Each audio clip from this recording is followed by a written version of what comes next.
السلام عليكم. بسم الله. إن الحمد لله نحمده ونستعينه ونستغفره ونعوذ بالله من شرور أنفسنا ومن سيئات أعمالنا. من يهده الله فلا مضل له ومن يضلل فلا هادي له وأشهد أن لا إله إلا الله وأشهد أن محمدًا عبده ورسوله. يا أيها الذين آمنوا اتقوا الله حق تقاته ولا تموتن إلا وأنتم مسلمون. يا أيها الناس اتقوا ربكم الذي خلقكم من نفس واحدة وخلق منها زوجها وبث منهما رجالا كثيرا ونساء واتقوا الله الذي تساءلون به والأرحام إن الله كان عليكم رقيبا. يا أيها الذين آمنوا اتقوا الله وقولوا قولا سديدا يصلح لكم أعمالكم ويغفر لكم ذنوبكم ومن يطع الله ورسوله فقد فاز فوزا عظيما. أما بعد فإن خير الحديث كتاب الله وخير الهدي هدي محمد صلى الله عليه وسلم وشر الأمور محدثاتها وكل محدثة بدعة وكل بدعة ضلالة وكل ضلالة في النار. فأعوذ بالله السميع العليم من الشيطان الرجيم. بسم الله الرحمن الرحيم. فالذين آمنوا به وعزروه ونصروه واتبعوا النور الذي أنزل معه اولئک هم المفلحون. صدر محترم، ہمارے ناظم صاحب، علماء کرام، معزز سامعین، نوجوان ساتھیوں، دینی ماں اور بہنوں، عظمت رسالت کی مناسبت سے میں آپ حضرات کے سامنے سورۃ اعراف کی ایک آیت تلاوت کی ہے جو عظمت رسول کا بڑے اچھے انداز سے مقام و مرتبہ اللہ نے بیان کیا اور فرمایا کہ 4 خوبیاں ہیں. اگر کلمہ گو کوئی مسلمان اپنے اندر بیک وقت انہی 4 چیزوں کو پیدا کرے گا تبھی کامیاب ہوگا. اگر ان 4 چیزوں میں سے ایک چیز بھی اگر آدمی نے چھوڑ دیا تو سیدھا جہنم میں گیا، وہ کبھی کامیاب نہیں ہو سکتا. اللہ تعالیٰ سے دعا کرو کہ ہم سب کو عمل کی توفیق نصیب فرمائے. رب العالمین نے فرمایا الذین آمنوا بہ وعزروہ ونصروہ واتبعوا النور الذی انزل معہ. بس ہمارے آخری نبی آ چکے ہیں جو ان پر ایمان لائے، اور ایمان تو سبھی ہمارے ہاں عام طور پر کہا جاتا ہے مان لیا. اسی لیے ہندوستان میں ایک صاحب ہیں، بڑے صاحب کہتے ہیں ہم نے 2.5 لاکھ 2 سال پہلے ہم کو بتایا ہم نے 2.5 لاکھ ہندوؤں کو مسلمان بنا دیا. اللہ اکبر. میں نے کہا کیسے؟ کہا مسلمان کوئی ملا ٹرین پر، بس پر، میدان میں، اللہ کے رسول کو جانتا ہوں، ایک آدمی کو میں نے کلمہ پڑھا دیا. میں نے کہا شاید آپ بھی ایسے ہی مومن ہوں گے، اس سے بڑے مومن نہیں ہو سکتے. میرے بھائی، رسول کو مان لینا ایمان مومن بننے کے لیے کافی نہیں ہے. رسول کو مانو کہ رسول کو مانو کہ اس طرح سے رسول اللہ کے سچے پیغمبر ہیں. نمبر 2، ان کی اتباع ہم پر واجب ہے. نمبر 3، انہی کی اطاعت میں ہماری نجات ہے. اگر یہ ساری چیزیں ہیں تو اشہد ان لا الہ الا اللہ واشہد ان محمدً رسول اللہ. ورنہ محمد صلی اللہ علیہ وسلم کو تو ساری دنیا مانتی ہے، ماننا نہیں ہے. یہاں ایمان اور یقین رکھنا ہے کہ جتنا سچے ہیں اتنا ہی آپ کی اتباع بھی ضروری ہے. جیسے نبی کا جھٹلانے والا جہنم میں گیا، ایسے نبی کے اطاعت چھوڑنے والا بھی جہنم ہی میں گیا. ہم کچھ نہیں کہتے، ہم تو بھائی کون ہیں؟ بولو کون ہو؟ پھر کیا پوچھ رہا ہے؟ اللہ تعالیٰ سے دعا کرو اہل حدیث ہی رکھے۔ اب اس کے بعد گئے تو جب بھی بیڑا گرک ہوا، اور ہماری تو بات ہے بھائی، ہم تو سب کچھ یہاں بیٹھیں گے اور بتائیں گے انشاءاللہ۔ ہم لوگ گالیاں نہیں دیتے، ہم لوگ کسی کی یہودی کا ایجنٹ نہیں کہتے، ہم کسی کو اہل خبیث نہیں کہتے، ہم حنفی کو حنفی کہتے، منفی بھی نہیں کہتے۔ ہاں ہم تو بالکل سچی بات کرنے والے ہیں بھائی، جو ہے وہی کہیں گے۔ حنفی ہو تو حنفی ہی کہیں گے، تم کو منفی نہیں کہیں گے۔ یہ تمہارا کام ہے کہ اہل حدیثوں کو اہل خبیث کہو، ان پر لعنت بھیجو، ان کو انگریزوں کا ایجنٹ کہو۔ لیکن ایک بات ہم بتا دیتے ہیں، یہ ہماری جو محفل ہے انشاءاللہ ان تمام چیزوں سے پاک ہوگی۔ امام حاکم رحمت اللہ علیہ اپنی مستدرک میں حدیث نقل کرتے ہیں، سلمان فارسی رضی اللہ تعالیٰ عنہ حدیث کے راوی ہیں، امام حاکم علی شرط شیخین کہتے ہیں، اور امام ذہبی کہتے ہیں 100% حاکم نے جو کہا ہم اس کی تائید کرتے ہیں۔ نبی علیہ السلام سلمان فارسی رضی اللہ تعالیٰ عنہ کہتے ہیں ہم لوگ بیٹھے تھے، قرآن کی تلاوت ہو رہی ہے، ذکر اذکار ہو رہا ہے، ہم لوگ مسئلے مسائل سیکھ رہے ہیں، روزے نماز کے متعلق دین سیکھ رہے ہیں۔ اتنے میں نبی علیہ السلام دور سے جاتے ہوئے نظر آ گئے۔ نبی علیہ السلام کی نگاہ مبارک جب ہم لوگوں پر پڑی تو اپنا سفر کینسل کر کے سیدھے آپ ہماری مجلس میں آ گئے۔ لیکن اللہ کے رسول جب بالکل آگے کھڑے ہوئے تو سارے لوگ سکتو، جو قرآن کا درس دے رہا تھا وہ بھی خاموش، جو تجوید پڑھ رہا تھا وہ بھی خاموش، جو مسئلے مسائل بیان کر رہا تھا وہ بھی خاموش، سارے لوگ خاموش ہو گئے۔ کوئی ایک آدمی بات کرنے کی جرات نہیں رکھتا۔ اور خاموش کیوں رہ گئے؟ خاموش کیوں ہوئے؟ عظمت رسالت، اجلال رسول اللہ صلی اللہ علیہ وسلم، نبی علیہ السلام کی عظمت کا خیال کرتے ہوئے کہ نبی کے سامنے گفتگو کرنا، نبی خاموش ہوں، نبی کے سامنے ہم باتیں کریں، یہ نبی کی جلالت اور عظمت کے خلاف ہے۔ اور ہم کیا کریں گے؟ ہمارا معاملہ کیا ہے؟ شادی حال سے 2 کرسیاں رکھی جائیں گی، 2 کرسی، ایک کرسی پر لال پردہ ڈال دیا جائے گا اور ایک پر صدر بیٹھے گا، اب سارے مقررین ہیں، ایک بالکل خالی رکھی جائے گی، وہ کوئی نہیں بیٹھ سکتا اس پر، اور لال چادر والی بالکل خالی رکھی جائے گی۔ بھائی بیٹھا ہوا ہے، اگر گالیاں دینا ہے ہم کو تو رات بھر وہ گالی دے گا۔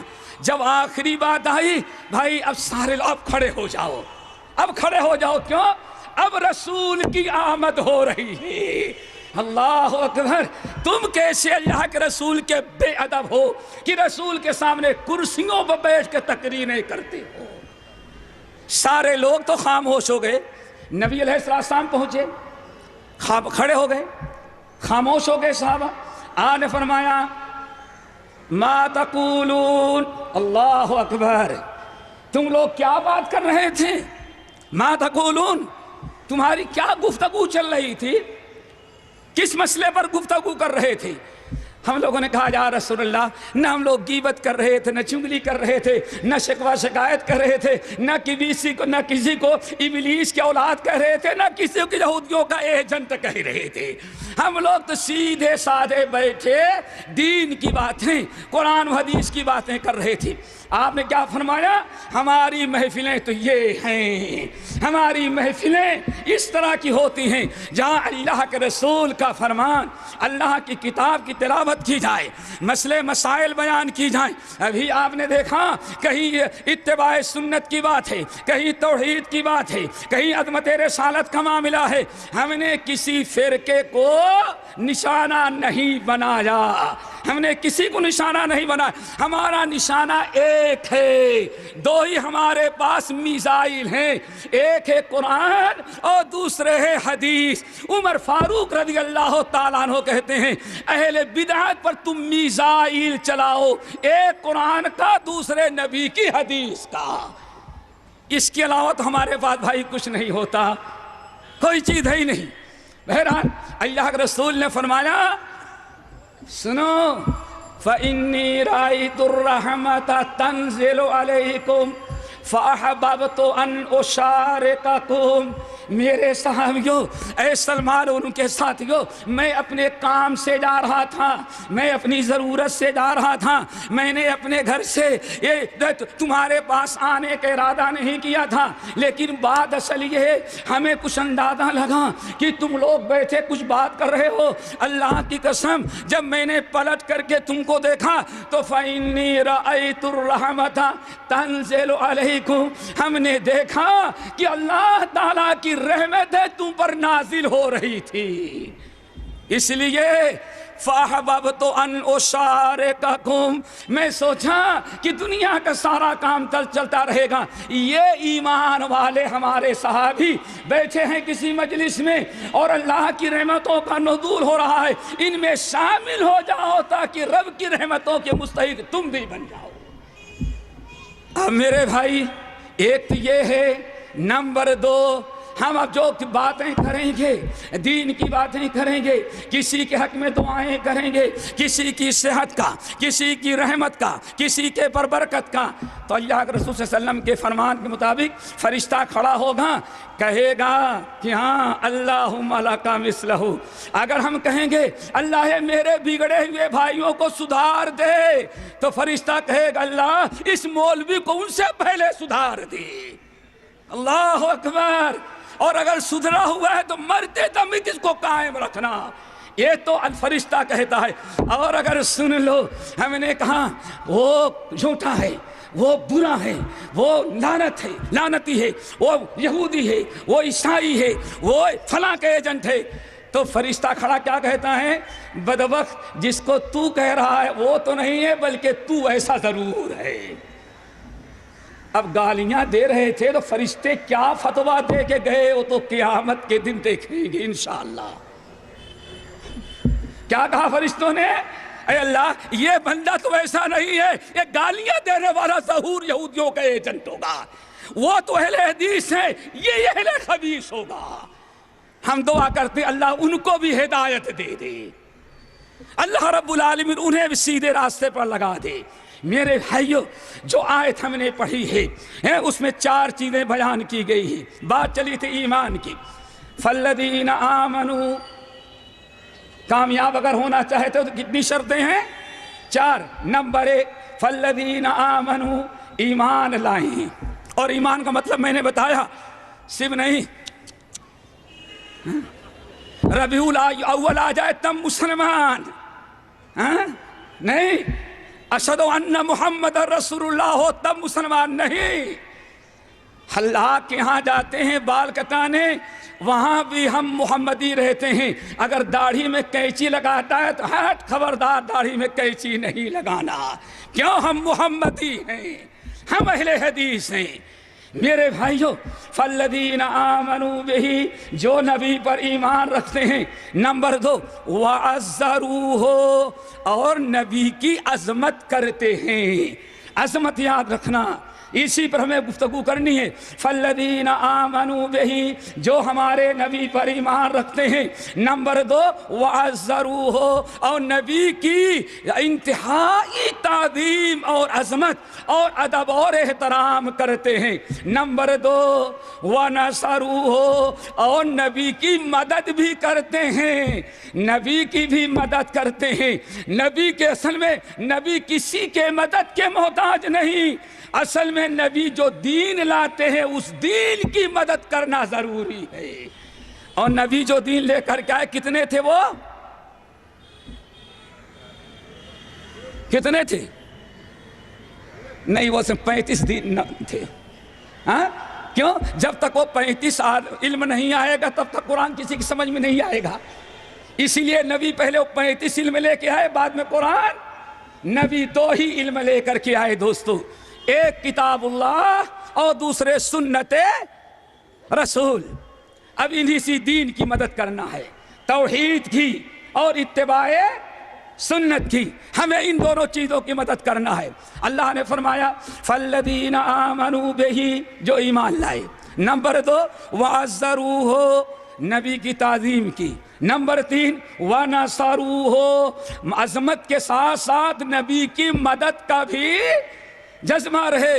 سنت کانفرنس تو کی جائے، نام رکھا جائے تحفظ سنت، یاد کر لیا آپ لوگوں نے؟ سنت کا کیا نام رکھا جائے؟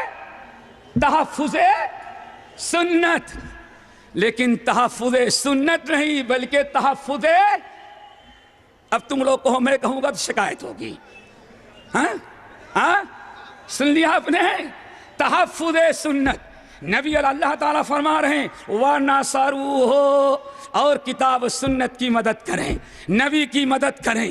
نمبر 4 اور آخری چیز وَاتَّبَعُوا النُّورَ الَّذِي أُنزِلَ مَعَهُ، اور جو نور ہم نے نبی کے ساتھ اتارا ہے، یاد رکھنا یہ نہیں کہا جو نور آیا ہے، بلکہ جو نور ہم نے نبی کے ساتھ اتارا ہے۔ نبی کے ساتھ جو نور اتارا گیا وہ کتاب اللہ اور سنت رسول ہے۔ وَاتَّبَعُوا النُّورَ الَّذِي أُنزِلَ مَعَهُ، اور پیروی کرتا ہے قرآن اور حدیث کی، اس ایمان کی، اس شریعت کی، اس کتاب کی، اس سنت کی جو ہم نے نبی کے ساتھ نازل کیا ہے۔ اور یہ بات میں نے اس لیے کہا کہ اللہ نے ایک چیز نہیں اتاری ہے بلکہ کتنی چیزیں اتاری ہیں؟ 2۔ یہی مشکل آتی ہے سورۃ النساء تقریباً آیت نمبر 152 اور 53 دیکھو، رب العالمین ارشاد فرماتے ہیں وَأَنزَلَ اللَّهُ عَلَيْكَ الْكِتَابَ وَالْحِكْمَةَ، اے نبی ہم نے آپ پر 2 چیزیں اتاری ہیں۔ کتنی چیزیں؟ ایک تو کتاب اور دوسری حکمت۔ پتہ چل گیا جو نبی کے ساتھ ما انزلہ ہے وہ ایک نہیں بلکہ 2 ہے۔ رب العالمین نے فرمایا وَاتَّبَعُوا النُّورَ الَّذِي أُنزِلَ مَعَهُ، اور پیروی کرتے ہیں، اتباع کرتے ہیں اس نور کی جو ہم نے نبی کے ساتھ اتارا ہے۔ 4 چیزیں ہو گئی، یاد رہیں گی۔ نمبر 1 ایمان، لیکن کیسا ایمان؟ پھر ذرا سننا، وہ ایمان جو اطاعت سے جڑا ہو۔ صحیح بخاری کی روایت کل امتی یدخلون الجنت الا من ابا، میرے سارے کلمہ پڑھنے والے یا میرے سارے امتی جنت میں تو جائیں گے، الا من ابا، مگر وہ بدبخت جنت میں نہیں جائے گا جو جنت میں جانے سے انکار کر دے۔ یا غور کرو، کل امتی یدخلون الجنت، ہمارے سارے امتی جنت میں جائیں گے، الا من ابا، مگر وہ جنت میں نہیں جائے گا جس نے جنت میں جانے سے انکار کر دیا۔ صحابہ کرام نے کہا یا رسول اللہ ومن یابا یا ومن ابا، آپ کا امتی اور جنت میں جانے سے انکار کرے وہ کون سا بڑا بدبخت ہوگا؟ آپ نے فرمایا ماننے والے تو بہت ہوں گے لیکن من اطاعنی فقد دخل الجنہ، جس نے میری اطاعت کیا وہ تو جنت میں گیا، ومن عصانی، اور جس نے میری اطاعت کو چھوڑا اور میری نافرمانی کیا فقد ابا، سمجھو کہ اس بدبخت کے دروازے اللہ نے اس کو جنت کا راستہ بتایا لیکن میری اطاعت کو چھوڑ کر کے وہ جنت میں جانے سے انکار کر دیا۔ اتنی بڑی بدبختی، نبی کے پر ایمان مال اطاعت ہوگی۔ نبی پر ایمان بھی رکھنا ہے اور ایمان مکمل نہیں جب تک کہ نبی کی اطاعت بھی نہ کی جائے۔ اب آپ کی مرضی جس کی چاہے اطاعت کریں لیکن نبی کا فرمان تو یہ ہے جو ہم نے آپ کو سنا دیا۔ نبی کا مقام، یہ 4 چیزیں ہیں، ان ایمان اور عظمت رسالت، نبی کی تعظیم اور عظمت، نبی کی اتباع، نبی کی مدد، اور نمبر 4 اس نور کی اتباع جو اللہ نے اتارا ہے۔ اب یہ 4 چیزیں جس نے اپنے اندر پیدا کیا، اللہ نے فرمایا اولئک ھم المفلحون، یہی لوگ ہیں جو کامیاب ہوں گے۔ اولئک ھم المفلحون، یہ لوگ ہیں جو کامیاب ہونے والے ہیں۔ ان 4 چیزوں سے جو محروم ہوا یا 4 میں سے کوئی ایک چیز چھوڑ دیا دوستو وہ جنت سے محروم ہو جاتا ہے۔ اب آئیں ایک چیز، نبی کی عظمت کیا ہے؟ نبی کی عظمت کیا ہے. ابھی انتظار کریں، یہاں سے جلوس نکلے گا 1 مہینے میں، یا یہاں سے، یا یہاں پروگرام ہوگا ہم لوگوں کے جانے کے بعد، تو کیا کہیں گے؟ غوث کا دامن، نبی کا دامن نہیں چھوڑیں گے. اللہ کے بندو، جب سے تم کو اسلام نصیب ہوا، نبی کا دامن ابھی ہاتھ میں آیا کہاں تھا تیرے؟ مسئلہ تو یہ ہے، ابھی تو دامن غیروں کے تو نے تھام رکھا ہے. بغیر پکڑے کیسے چھوڑے گا تو؟ نبی کا دامن ہاتھ میں آیا ہی نہیں ابھی تیرے، جب ہوتا تب چھوڑتا تو. میرے بھائیو، پہلے دامن پکڑنے کی کوشش کرو، پھر چھوڑنے کے بعد نہ چھوڑنے کا وعدہ کرنا کہ کبھی نبی کا دامن نہیں چھوڑیں گے. عظمت کے متعلق چند باتیں یاد رکھو. نمبر 1، ہمارے نبی کا مقام، ہمارے نبی کا منصب، ہمارے نبی کی عظمت، ہمارے نبی کی شان کیا ہے. سورۃ آل عمران، سورہ آل عمران، وَإِذْ أَخَذَ اللَّهُ مِيثَاقَ النَّبِيِّينَ لَمَا آتَيْتُكُم مِّن كِتَابٍ وَحِكْمَةٍ ثُمَّ جَاءَكُمْ رَسُولٌ مُصَدِّقٌ لِّمَا مَعَكُمْ لَتُؤْمِنُنَّ بِهِ وَلَتَنصُرُنَّهُ. اللہ اکبر.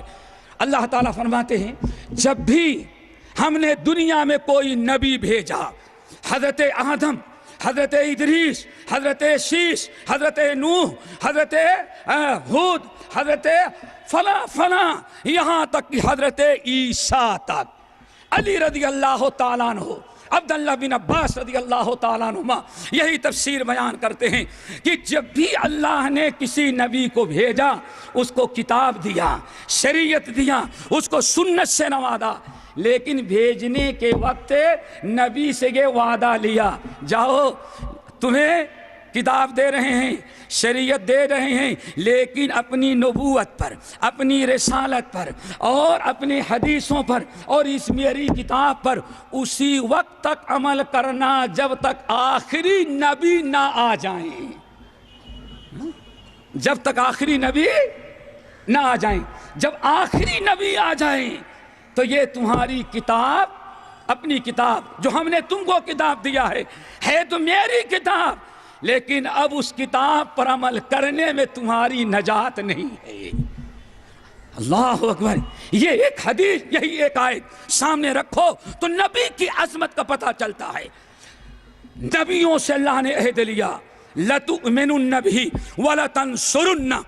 آخری نبی آئیں تو ان کی مدد کرنا، ان پر ایمان لانا، ان کی اطاعت کرنا اور ان پر مدد کرنا. اللہ نے فرمایا اقررتم، اقرار کرتے ہو؟ انبیاء نے کہا اقررنا، اے اللہ یقیناً آپ کی بات سن لیا، ہم نبوت اور رسالت لے کے جا رہے ہیں، آپ کی کتاب لے کر کے جا رہے ہیں. جب آخری نبی محمد صلی اللہ علیہ وسلم آ جائیں گے تو یقیناً ہم انہی کی اطاعت کریں گے، اپنی حدیث و کتاب چھوڑ دیں گے. پھر علی رضی اللہ تعالیٰ عنہ کہتے ہیں اللہ نے ساتھ ہی یہ بھی عہد لیا تھا کہ یہی وعدہ اپنے امتیوں سے لے کر کے رکھنا کہ اے لوگو میری اطاعت کرو، جو میں کتاب لے کر کے آیا ہوں اس کتاب کی پیروی کرو، لیکن کب تک؟ جب تک آخری نبی نہ آ جائیں. اگر آخری نبی محمد صلی اللہ علیہ وسلم آ جائیں تو ہم بھی انہی کی اتباع کریں گے اور تم کو بھی انہی کی اتباع کرنی پڑے گی. اللہ اکبر. اور اس آیت کی مزید وضاحت اس حدیث سے ہوتی ہے جس کو جابر بن عبداللہ رضی اللہ تعالیٰ عنہما سے امام احمد بن حنبل اپنی مسند میں، امام ابو یعلا اپنی مسند میں، بیہقی شعب الایمان میں، اور طبرانی نے اپنے معاجم کے اندر بسند صحیح نقل کیا ہے. نبی علیہ السلام، جابر بن عبداللہ رضی اللہ تعالیٰ عنہما کہتے ہیں، سن لو، کہتے ہیں ایک دن نبی علیہ السلام کی مجلس تھی.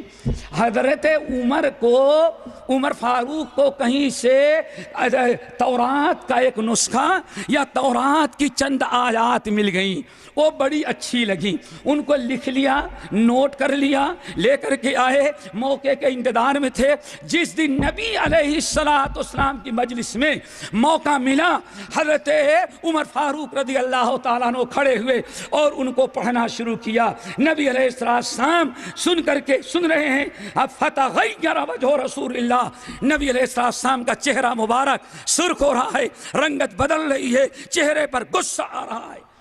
یہاں تک کہ عمر فاروق تو پڑھ رہے تھے, صدیق اکبر نے دیکھ لیا. جب صدیق اکبر نے دیکھا تو عمر فاروق کو دھکے دیا. یا عمر اما ترى ما بوجہ رسول اللہ سکلت کا سواکل, ارے عمر تیری ماں تجھے غائب کرے, ارے غضب تو نے کیا. اللہ اکبر. ایک بات اور بتا دیں, ہندوستان کے ایک بڑے ادارے میں نام نہیں لیتا, اتر پردیش کا سب سے بڑا ادارہ ہے. ایک ہمارا شاگرد کہنے لگا, لیکن سب بتاتے ہیں اہل حدیث ہونے کے پہلے اہل حدیث ہونے کے پہلے تو لڑتے ہیں اور سارا راز پھاس کرتے ہیں اہل حدیث ہونے کے. یہ بڑی مصیبت ہے, پہلے تو لڑتے ہیں لیکن جب اہل حدیث ہوتے ہیں تو سب اگل دیتے ہیں کہ ہم کیا کیا کرتے تھے. اللہ اکبر. ذرا غور سے سنو, مقلد اور غیر مقلد کا معاملہ. کہتا ہے وہ میرا شاگرد شارجہ میں آیت بتانے لگا, کہا سوچا چلو دورہ کریں, کہاں کیا عید کو علم حاصل کریں. ہندوستان کے اتر پردیش کے سب سے بڑے ادارے میں گیا تو اللہ کہتے ہیں شیخ الحدیث پڑھا رہے تھے, جلال میں ہیں, غصے میں ہیں, پسینہ ہیں. تو کہتے کیا ہیں لوگوں سن لو, معلوم پڑتا ہے عمر غیر مقلد ہو رہا تھا. غیر مقلد کون بن رہا تھا؟ عمر. ویسے کہا جاتا ہے اللہ اکبر, ایک مرتبہ ایک صاحب گدھا پالے. گدھا جانتے ہو نا, گدھا پالے تو چارہ ختم ہو گیا ان کا, اور چارہ ہرا بھرا کھانے کا عادی تھا. گدھے کو یعنی قحط پڑ گیا, اب وہ ہرا بھرا چارہ نہیں مل رہا تھا اس کو. بیچارہ کیا کرے, وہ سوکھی گھاس لا کے رکھے اور گدھے صاحب منہ موڑنے کھائے نہیں. بہت تنگ آیا تو کسی عقل مند سے پوچھا, یار قحط کا زمانہ ہے, ہری گھاس مل نہیں رہی ہے اور یہ گدھا ہمارا کمبخت سوکھی گھاس کھاتا نہیں. کہا یار ایسا کرو, ایک گرین کلر کا چشمہ لے دو اور گدھے کو لگا دو, گدھا سوکھی گھاس کو ہری گھاس سمجھے گا. اللہ اکبر. یہ ہے میرے بھائیوں, یہ ہے تقلید. ہم کو غیر مقلد نہیں, عمر فاروق کو بھی غیر مقلد بنا رہا ہے. کیوں؟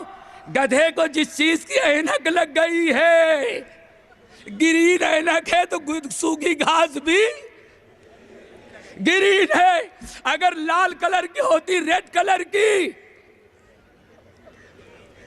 جب تقلید کا اینک لگ جاتا ہے تو نبی ہی مقلد نظر آتا ہے. کون مقلد نظر آتا ہے؟ صحابی بھی غیر مقلد نظر آ رہا ہے. صحابی تو بہت عجیب سے, اس سے آگے اٹھا صحیح مسلم کی شرح اور بات فقہا کی کتابیں, بلکہ ابھی ہم بتاتے ہیں. تو بھائی عمر فاروق ان کو غیر مقلد نظر آ رہا تھا. کیوں؟ ہم کو اہل حدیثوں کو تو کبھی نظر نہ آیا. لوگ کہتے ہیں یہ وہابی یہ ظفر جو ہے فتویٰ دیتے ہیں لوگ, بھائی اس کے ہاں نہیں جانا. کیوں؟ عمر فاروق کو بدعتی کہتا ہے. ہمارے دوست شیخ رضا اللہ کریم نے بتا دیا, کوئی اہل حدیث کسی صحابی کو بدعتی کہہ کر کے اپنا انجام برباد نہیں کرنا چاہتا. سمجھ گئے دوستو؟ بہرحال عمر صدیق اکبر نے بتایا, عمر فاروق دیکھیں نبی علیہ السلام کا چہرہ مارے غصے کے بدل گیا ہے, بہت زیادہ پریشان ہو گئی. تو اس کو تورات کی آیات کو رکھ دیا. ہم تو بابا کی جھوٹی تعویذ بھی رکھنے کے لیے تیار. قرآن اٹھا سکتا ہے لیکن بابا کی تعویذ نکال لیا تو ستیہ اپنے تئیں سمجھتا ہے, اور واقعی بیڑا بھی گرک ہوتا ہے ایسے لوگوں کا. اللہ اکبر. عمر فاروق نے کہا, بیٹھ گئے گھٹنا ٹیک کر کے, رضیت باللہ ربا وبالاسلام دینا وبمحمد النبی صلی اللہ علیہ وسلم, یہ کلمات ادا کیے. اللہ اکبر. نبی علیہ السلام نے فرمایا, اے لوگو, ہماری موجودگی میں, قرآن کی موجودگی میں تم تورات لا کر کے پڑھتے ہو, ہماری اس مجلس میں ہمارے ہوتے ہوئے قرآن پاک موجود ہے, اللہ تعالیٰ کی کتاب تمہارے پاس موجود ہے اور تورات لا کر کے سناتے ہو. اب ذرا غور سے سنو. فرمایا والذی نفسی بیدہی، اس ذات، دو روایتیں ہیں، والذی نفسی بیدہی، اس ذات کی قسم جس کے قبضے میں میری جان ہے. سن لو. لو بدا لکم موسیٰ، اللہ اکبر. آنے فرمایا لو بدا لکم موسیٰ، تورات تو رکھ دو، اللہ کی قسم کھا کے کہتا ہوں اگر ابھی موسیٰ زندہ ہو جائیں، موسیٰ کو اللہ تعالیٰ زندہ کر دیں، فَاتَّبَعْتُمُوهُ، ذرا غور سے سننا تبھی بات سمجھ میں آئے گی. آنے فرمایا اے لوگو لو بدا لکم موسیٰ، اگر ابھی موسیٰ کو زندہ کر دیا جائے اور تم دیکھ لو فَاتَّبَعْتُمُوهُ، تم کیا کہو یہ بھی نبی اور یہ بھی نبی. آج حدیث قرآن چھوڑنے کا سب سے بہتر راستہ کیا ہی ہے نا، یہ بھی حق اور بولو بھائی سنا ہے نا، یہ بھی حق اور وہ بھی حق. حالانکہ فَمَاذَا بَعْدَ الْحَقِّ إِلَّا الضَّلَالُ، قرآن کیا کہتا ہے ایک ہی حق ہے باقی سب کے سب باطل ہے.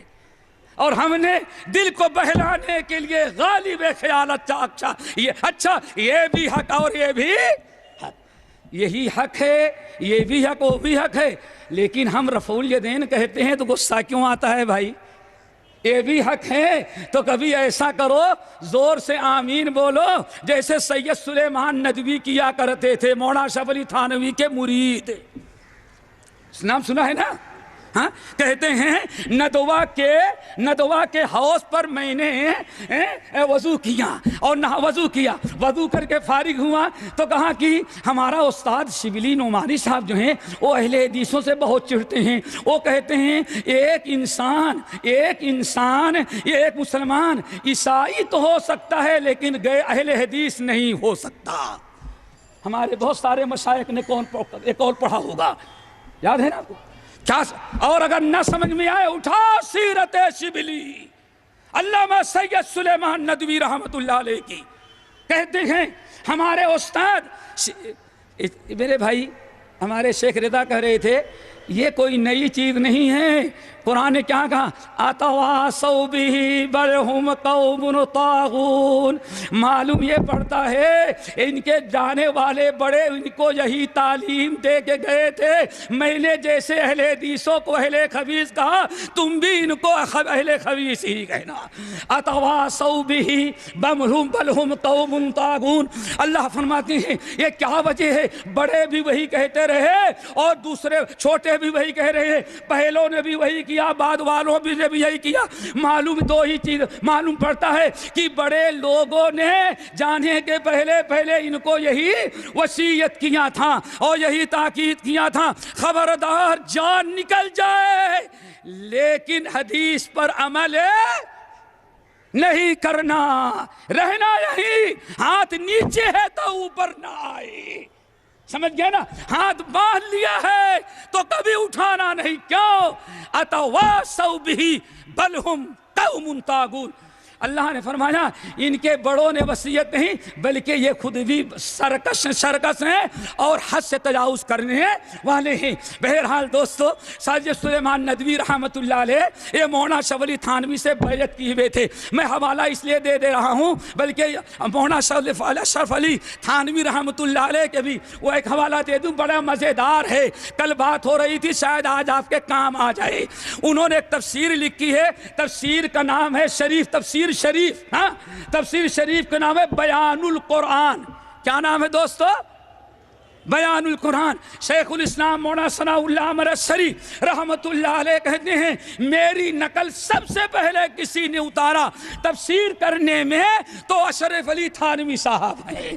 اس کا مطلب مقلد تھے ابو حنیفہ کے، تفسیر لکھنے میں مقلد بن گئے شیخ الاسلام مولانا ثناء اللہ مرسری. ہاں ورنہ ایک امام کی تو دو کی نہیں ہو سکتی. شیخ الاسلام مولانا ثناء اللہ مرسری رحمت اللہ علیہ کہتے ہیں ہماری نقل اتاری، ہماری تقلید کیا انہوں نے. اللہ اکبر. سید سلیمان ندوی بیان القرآن میں سورۃ الفاتحہ کی تفسیر کرتے ہوئے جا کے کھول کے دیکھنا، اہدنا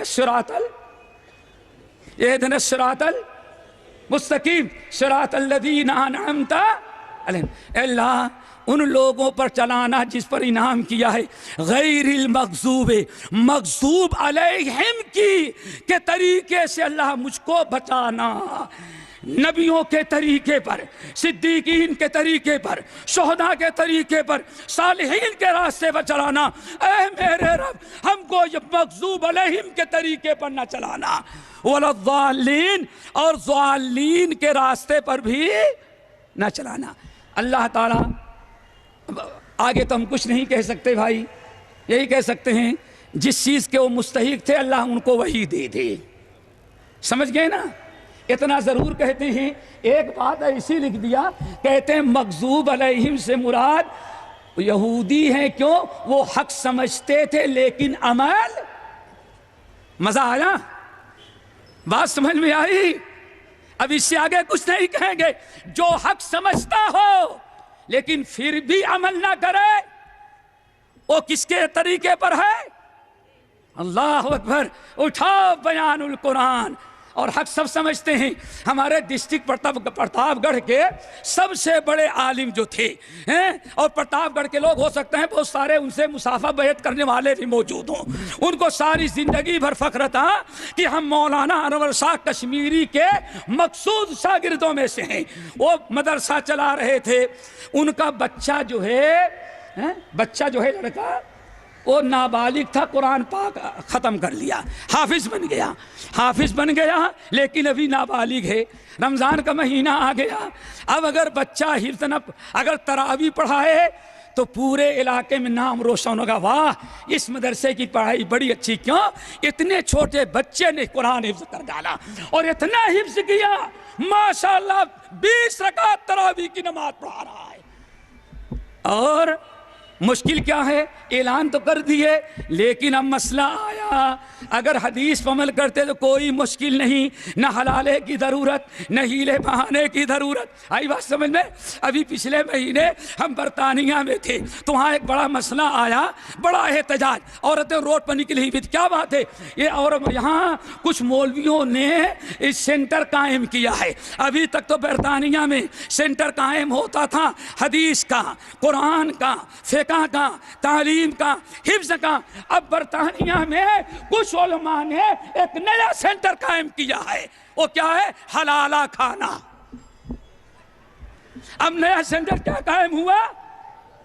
حلالہ کھانا۔ تو ان کو کیا پڑی ہے؟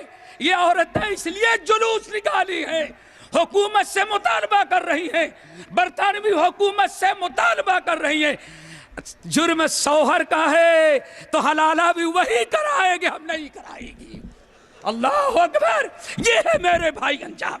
حلالے کی نوبت آتی ہے، مشکلات میں گھرتا ہے آدمی، کب گھرتا ہے؟ حدیث چھوڑ دینے کے بعد۔ اب مولانا بڑے پریشان، اگر بچہ حدیث پر عمل کرتے کہ نابالغ کی امامت جو ہے، نابالغ کی امامت جائز ہے، تو شاید ان کو کوئی پریشانی، حدیث پر عمل کر لیتے کوئی پریشانی نہیں۔ حدیث پر نہیں عمل کرنا ہے لیکن بچے سے امامت بھی کروانی ہے۔ اب کیا ہوا؟ اب ذرا غور سے سنو۔ رمضان لگا، محلے کے سارے مسلمان اکٹھا ہوئے، اعلان کر دیا گیا تھا امسال فلاں مولانا، بڑے مولانا کا بیٹا جو ہے 20 رکعت تراویح پڑھائے گا اور انشاءاللہ ایک ختم قرآن ہوگا۔ اب ختم قرآن کے لیے چاروں طرف سے لوگ ٹوٹ پڑے۔ اب جب آئے تو بچہ نابالغ نکلا، تو مولوی صاحب نے کیا حلالہ کیا ذرا سنو۔ کہتے ہیں بیٹے ایسا کرو، تم ذرا پیچھے ہٹ جاؤ، 8 رکعت میں پڑھا دوں گا، 12 رکعت تو پڑھانا۔ ہاں کتنا پڑھانا؟ 8 میں اور 12 تو۔ گاؤں کے لوگوں نے ارے کیا یہ غضب کیا، 20 رکعت آپ نے کہا بچہ پڑھائے گا، 8 آپ پڑھائیں اور 8 آپ پڑھائیں، 12 وہ پڑھائیں۔ تو مولوی صاحب نے بڑی پیاری بات کہی، اصل میں اصلی 8 ہے اس لیے میں پڑھا دوں گا۔ یہ ہے، ہاں دیکھا آپ نے اصلی کتنی ہے؟ 8 ہے، اس لیے اصلی ہم پڑھا دیں گے، بالغ بچہ کا باپ پڑھائے گا، جو نانا اور دادا بن چکا ہے وہ پڑھائے گا۔ رہی 20 تو ایسے ہی ہے، چلو نابالغ سے کام چل جائے گا۔ آج خود پڑھا ہے اور 20 کون پڑھایا؟ 12 کس نے پڑھائی؟ نابالغ بچے نے۔ بل الانسان علی نفسہ بصیرہ۔ میرے بھائیوں، ابو بکر صدیق رضی اللہ تعالیٰ عنہ نے جب کہا کہ اے عمر، تم دیکھتے نہیں کہ اللہ کے رسول کا چہرہ کیا کیسے ہو رہا ہے؟ اللہ کے رسول نے کیا فرمایا؟ اے موسیٰ، اے عمر سن لو، صحابہ کو خطاب کیا، اے لوگوں سن لو، لو کان لو بدا لکم موسیٰ، اگر موسیٰ بھی زندہ ہو جائیں، ابھی زندہ ہو جائیں، اور تم کیا کہہ دو؟ بات چلی تھی یہ بھی حق اور یہ بھی حق۔ اچھا، حق ہونے پر یقین بھی نہیں، حق ہونے پر یقین نہیں۔ سب سے بہترین فیصلہ جو ان کے علماء نے کیا کیا ہے؟ ہم حق پر ہیں اور یہ بھی حق پر ہے، لیکن کیسے؟ ادھر سننے کے لائق ہے، اور مزید وضاحت کی ضرورت ہوگی تو علماء سے پوچھ لینا۔ اللہ اکبر۔ کہتے ہیں ہم حق پر ہیں، ہم حق پر ہیں، لیکن ہمارے مذہب کی غلط ہونے کا احتمال ہے۔ اللہ اکبر۔ ہاں یہی ہے نا، ہم حق پر ہیں، ہم نیچے ہاتھ باندھتے ہیں، حق پر ہیں، رفع الیدین نہیں کرتے، حق پر ہیں، لیکن غلطی کا بھی احتمال ہے، اور شافعی غلط ہے لیکن سچ ہونے کا بھی احتمال ہے۔ اللہ اکبر۔ ساری زندگی نماز پڑھ لی، آج تک یقین نہیں کہ ہم صحیح نماز پڑھ رہے ہیں، بلکہ نماز پڑھ رہے ہیں کیا؟ اللہ، امید تو یہی ہے کہ صحیح ہے، لیکن غلطی کا بھی احتمال ہے۔ ہو سکتا ہے شافعی کی نماز صحیح ہو، غلط تو ہے لیکن ہو سکتا ہے شافعی کی نماز بھی درست ہو۔ میرے بھائیوں، تو اللہ کے رسول نے کیا فرمایا؟ اگر موسیٰ زندہ ہو جائیں فَاتَّبَعْتُمُوهُ، اب ذرا غور سے سننا، فَاتَّبَعْتُمُوهُ، اگر موسیٰ بھی زندہ ہو جائیں اور تم موسیٰ کی پیروی کرنے لگو۔ کس کی پیروی کیا دوستو؟ کسی امتی کی نہیں، کس کی کیا؟ موسیٰ کلیم اللہ، نبی اور پیغمبر، نبی کی سنت کو چھوڑا، نبی کے اطاعت کو چھوڑا، حضرت موسیٰ جیسے نبی کے اطاعت کیا، اور نبی کی سنت کو چھوڑا، کس کی سنت پر عمل کیا؟ موسیٰ علیہ السلام۔ تو نتیجہ کیا نکلا؟ اب غور سے سنو، لو بدا لکم موسیٰ فَاتَّبَعْتُمُوهُ، اگر موسیٰ بھی زندہ ہو جائیں اور تم موسیٰ کی پیروی کرنے لگو، ہمیں وَتَرَكْتُمُونِی، ہماری سنت کو، ہماری اتباع کو، ہماری پیروی کو تم چھوڑ دو، اور سوچو چلو یہ بھی نبی وہ بھی نبی، موسیٰ کی پیروی کرنے لگے۔ اللہ رسول نے فرمایا لَضَلَلْتُمْ عَنْ سَوَاءِ السَّبِيلِ، تو جو جنت میں پہنچانے والا سیدھا راستہ میں لے کر کے آیا ہوں، اللہ کی قسم وہ راستہ تمہارے ہاتھوں سے چھوٹ گیا، تم بھی بھٹک گئے۔ نبی کی عظمت، ہمارے نبی کا یہ مقام، محمد صلی اللہ علیہ وسلم کا یہ مرتبہ ہے، یہ ان کی شان ہے، یہ ان کا مقام ہے کہ اگر ان کے آ جانے کے بعد نبی کی پیروی کی جائے تو وہ بھی گمراہ ہو جائے۔ اب امتی کی پیروی کرنے والا کتنا دین پر ہوگا وہ تو فیصلہ آپ کریں یا وہ خود کریں، ہم کریں گے تو شکایت ہوگی۔ صرف ذرا سوچ لو، جتنے لوگوں کی اتباع کی گئی ہے سب موسیٰ سے چھوٹے ہی ہیں، کوئی موسیٰ علیہ السلام سے بڑا نہیں۔ بلکہ بات آ گئی، ایک بات اور بتائی، احمد بن حنبل کا نام سنا ہے کہ نہیں سنا ہے؟ کیا پوچھنا ہے، امام اہل سنت اپنے کتاب مسند میں امام دارمی اپنی سند میں نقل کرتے ہیں، اللہ اکبر، کہ نبی علیہ السلام کی حدیث، عبداللہ بن عباس نے کہا، بس 5 منٹ ہے، کوئی بات نہیں، اوفی الکیل علینا وتصدق علینا ان اللہ یجزی متصدقین، کوئی بات نہیں، صدقہ کرنے کے، صدقہ کا بڑا ثواب ہے، ہاں نہیں ثواب ہے، بڑا صدقہ ہے، ہم ختم کر دیتے ہیں۔ اب ذرا سوچو، نبی علیہ السلام کی حدیث بیان کی، درس حدیث دیا، تمتع النبی صلی اللہ علیہ وسلم، اے لوگوں یاد رکھو نبی علیہ السلام نے حج تمتع کیا ہے۔ غور سے سننا، کہنے والا حدیث بیان کرنے والا کون ہے؟ عبداللہ ابن عمر۔ تمتع النبی صلی اللہ علیہ وسلم، اے لوگوں نبی علیہ السلام نے حج تمتع کیا ہے۔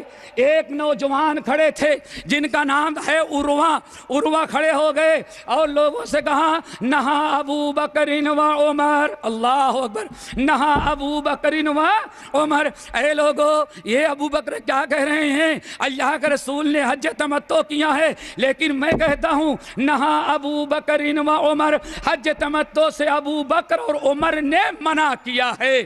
امام ابو حنیفہ رحمۃ اللہ علیہ، امام شافعی کا تذکرہ نہیں ہے بلکہ تذکرہ ابو بکر و عمر کا ہے، جن کے متعلق اللہ کے رسول صلی اللہ علیہ وسلم نے اعلان کیا تھا اقتدوا بالذین من بعدی ابی بکر و عمر۔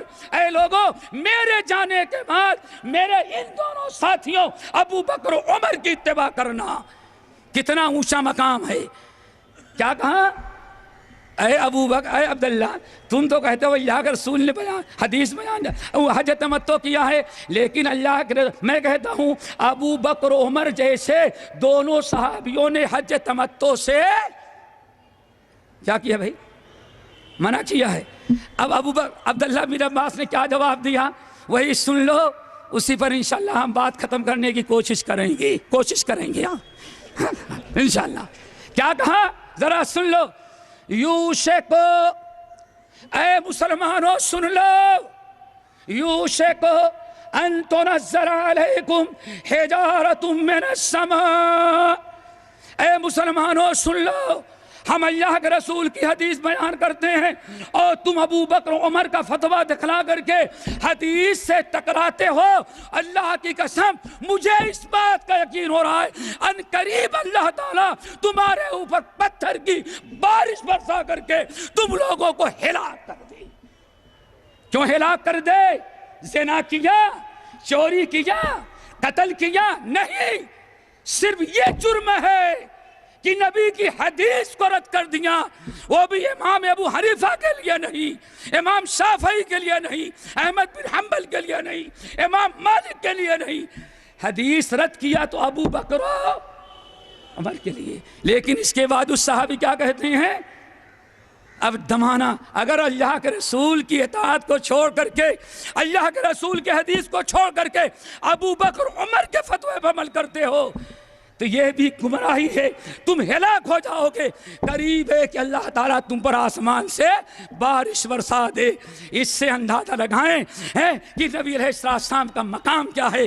آپ کی سنت، آپ کے قول اور آپ کے فعل کے سامنے ابو بکر عمر کا قول آ جائے، ہم نہیں کہتے صحابی نے کیا کیا بھائی؟ ٹکرا دیا۔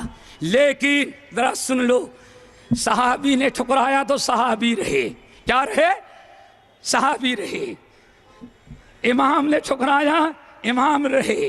مجتہد نے ٹھکرایا، مجتہد رہے۔ بزرگوں نے ٹھکرایا، بزرگ رہے۔ یہ مسکین اہل حدیث اگر اللہ کے رسول کی حدیث کے سامنے کسی امام کے قول کو ٹھکرا دیں تو یہ اہل خبیث ہو جاتے ہیں، یہ گمراہ ہو جاتے ہیں۔ ہم نے کون سا نیا کام کیا؟ ہم نے وہی کیا جو صحابہ نے کیا، واللہ ہم نے وہی کیا جو چاروں اماموں نے کیا تھا، ہم وہی کر رہے ہیں جو سارے صوفیوں نے دعوت دیا تھا کہ نبی کے فرمان کے ہوتے ہوئے کسی کا فرمان قابل قبول نہیں۔ کیوں؟ یا ایھا الذین آمنوا لا تقدموا بین یدی اللہ ورسولہ، اے ایمان والو، اب اس آیت کی تشریح کریں گے تو بات لمبی ہوگی، اتنا بس بتا دیتے ہیں۔ اللہ نے فرمایا، صحابہ کا قول ہے، تفسیر ہے، اے لوگو رسول کی بات پر نہ اپنی بات کو مقدم کرو، نہ کسی امتی کی بات کو مکمل کرو۔ رسول کے خاطر دنیا کے سارے لوگوں کے قول کو چھوڑ دیا جائے گا، لیکن نبی کے لیے، نبی کی حدیث کو پوری امت کے علماء بھی کہیں تو ان کے لیے چھوڑا نہیں۔ اللہ تعالیٰ سب کو عمل کی توفیق نصیب فرمائے. ہم نے تھوڑا سا وقت زیادہ لیا لیکن آخر میں یہ بات پھر بھی بتا دیتے ہیں دوستو کہ عظمت صحابہ یہ کانفرنس اور اس سرزمین بامبے میں انشاءاللہ الحمدللہ آج نہیں قرن اول سے سن لینا.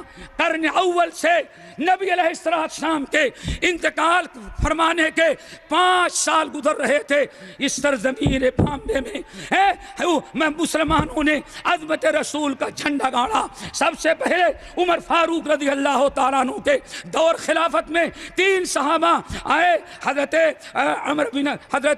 عثمان بن ابی العاص, مغیرہ بن ابی العاص, اور یہ 3 بھائی تھے, ان کے ساتھ کچھ اور لوگ تھے. الحمدللہ وہ آئے تھے, صحابی تھے. آج لوگ کہتے ہیں اہل حدیث فتنہ ہے. میرے بھائیو ذرا بتاؤ, تمہاری پیدائش نہیں تھی لیکن بامبے کے سرزمین پر اللہ کے رسول کی عظمت بیان کرنے والے کون تھے؟ جب امام پیدا نہیں تھے تو اس وقت کون تھے؟ ہیں پھر تابعین کی آمد, وقت ہوتا تو بتاتا. تابعین کی آمد, یہاں تک کہ حافظ ابن حجر رحمت اللہ علیہ کے شاگردوں کی آمد. اور سب سے پہلے ہم سمجھتے ہیں, بس 2 منٹ ہے, 2 منٹ, سب سے پہلے دوستو یاد رکھو یہ وہ سرزمین ہے جہاں ہمیشہ اہل حدیثوں نے عظمت رسول, عظمت صحابہ, توحید, اتباع سنت اور کتاب اللہ اور سنت رسول کی دعوت دی تھی. میں سمجھتا ہوں تقریباً 1140 سے لے کر کے 1162 ہجری تک, آج سے تقریباً 300 سال ہو رہے ہیں. ہمارا حق ہے ہم بیان کریں. ہمارے ہم وطن علامہ محمد فاخر زائر الہ آبادی رحمت اللہ علیہ یہاں آتے تھے اور بامبے کے مسلمانوں کو حج میں جانے کے پہلے یہاں ٹھہرتے تھے اور حج کے واپسی میں ٹھہرتے تھے.